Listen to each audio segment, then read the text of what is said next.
हमारे टॉरस दोस्तों के लिए ये जो हफ्ता है इसमें पहली बात तो ये कि राहु केतु आपका घर बदल रहे हैं और ये एक्सेस जो है ये आपके 10वें और चौथे घर में, यानी कि बहुत ही इम्पोर्टेंट आपकी करियर, रेपुटेशन, आपके जो मोस्ट इम्पोर्टेंट चीज़ें होती हैं फैमिली और करियर, घर और बाहर, माँ और बाप, उस एक्सेस पर आ गया है। अभी किस तरह इम्पैक्ट करेगा इस पर हम डिटेल में बात करेंगे अपने दूसरे चैनल पर, और उसके साथ साथ आपका डेली हॉरोस्कोप भी दूसरे चैनल पर ही आप हमारे देख सकते हैं। हम जल्द अपलोड करेंगे राहु केतु को।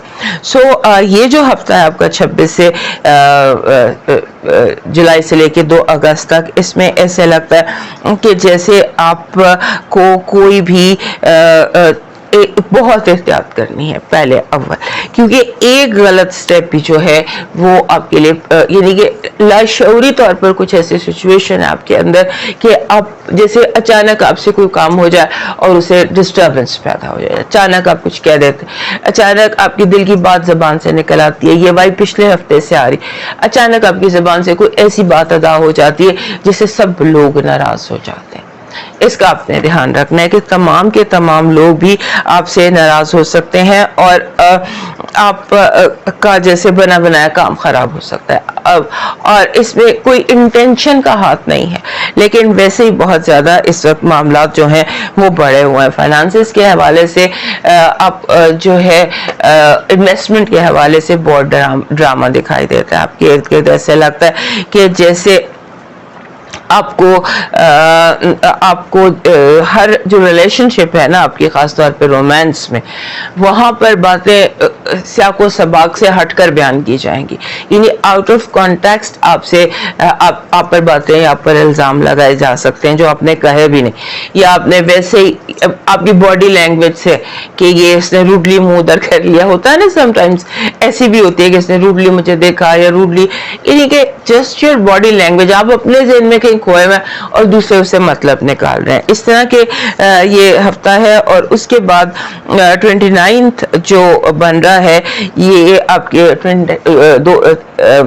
29 से लेके 2 अगस्त तक का जो आपका टाइम है, ये आपके लिए आपके करियर के हवाले से बहुत लकी हो सकता है। कोई नई अपॉर्चुनिटी, कोई नया काम, कोई ऐसे अचानक कोई आपके लिए बहुत बड़ी अपॉर्चुनिटी निकल सकती है। बहरहाल आपको अपने करियर के ऊपर फोकस रखना है। करियर ट्रांसफॉर्मेशन जो है ये बहुत ज़्यादा इस हफ्ते इस प्रोमिनेंट लग रही है। इस हफ्ते में आपकी जो पॉजिटिव एनर्जी है ये लव है।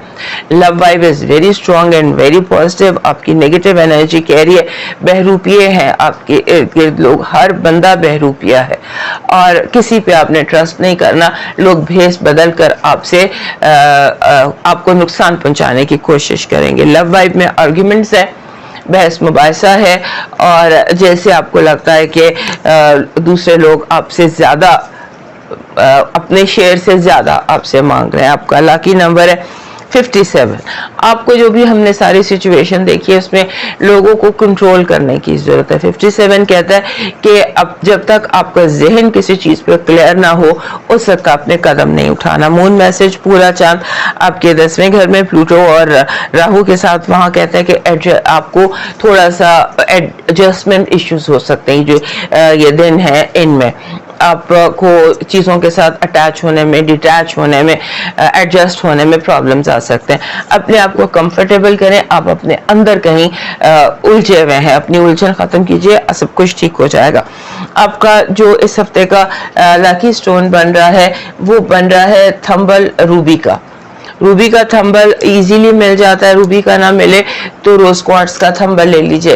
कुछ इस तरह से एक आपको जो होता है ना शॉकिंग पिंक या हल्का सुर्ख, उसका आपको ज़रूरत है उस स्टोन की।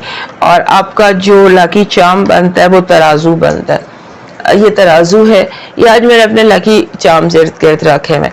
ये तराजू है, इसके तराजू के पलड़े बराबर होने चाहिए, ये याद रखिएगा। आपका डिवाइन मैसेज बन रहा है कि आप के दुश्मन, अगर आप अपने रब से दुआ करते हैं, रुकावटें अगर आपको दिखाई देती हैं और उन रुकावटों को दूर करने के लिए अपने रब से दुआ कीजिए, आपका रब आपके दुश्मन को आपकी सीढ़ी बना देगा। और आपको की रुकावटें ऐसे दूर होंगी जैसे कि कभी वो वहां थी ही नहीं। अलबत्ता उड़ते परिंदों के घोल को दाना जरूर डालें।